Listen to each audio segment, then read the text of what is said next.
Kas tai? Kam jie skirti? Tai valikliai, skalbimo milteliai, įvairūs plovikliai. Šios švaros priemonės palengvina valymo, plovimo, skalbimo darbus. Tačiau jos ir jų pakuotės labai teršia aplinką. Nesuprantu, kaip valikliai ir skalbimo milteliai teršia aplinką, jei yra naudojami namie. Tai dėl to, kad švaros priemonių pakuotės gaminamos iš skirtingų medžiagų.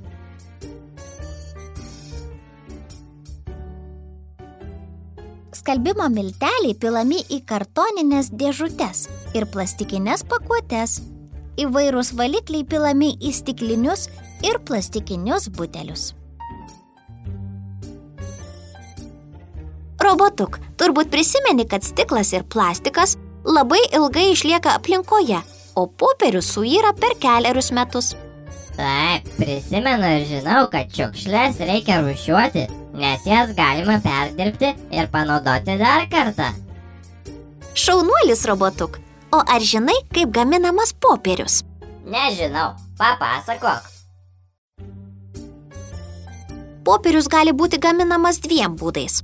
Iš medienos ir perdirbant popieriaus atliekas. O kaip popierius gaminamas iš medienos? Paklausyk, popierius daugiausia gaminamas iš spygliuočių medienos. Nukirsti medžiai supjaustomi į rąstus ir vežami į popieriaus fabriką. Ten mediena labai smulkiai sutrinama. Labai smulkios medžio drožlės sumaišomos su vandeniu, įdedama tam tikrų priedų ir kaitinant aukštoje temperatūroje gaunama popieriaus masė. Drėgni popieriaus lakštai spaudžiami ir džiovinami. Pagamintas popierius susukamas į didelį ritinį.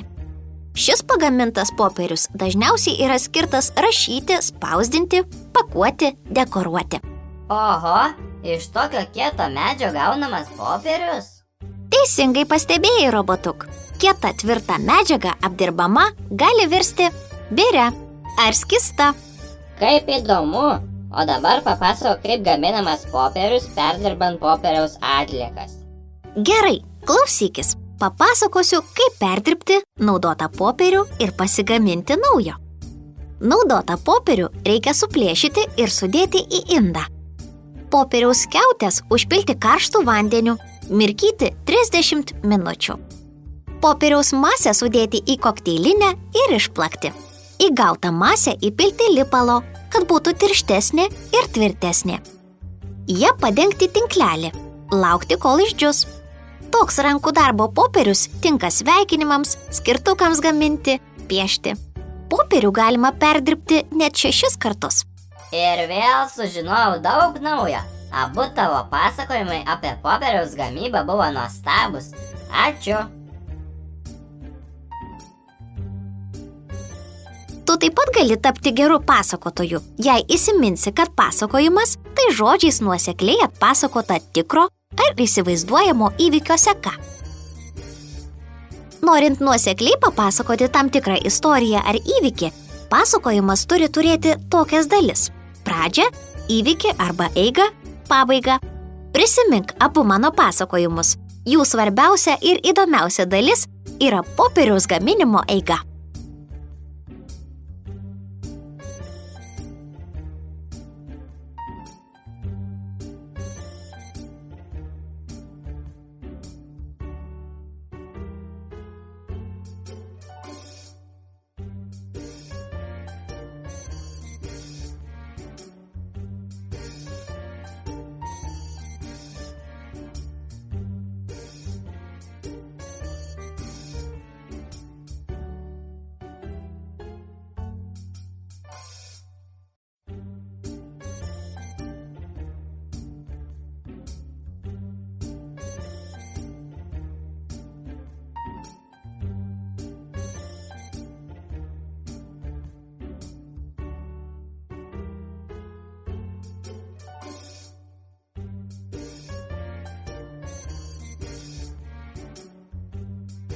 Klausydamasis tavo pasakojimų sužinojau, kaip gaminti popierių, supratau, kad perdirbama medžiaga keičiasi, kieta medžiaga gali virsti biria arba skista.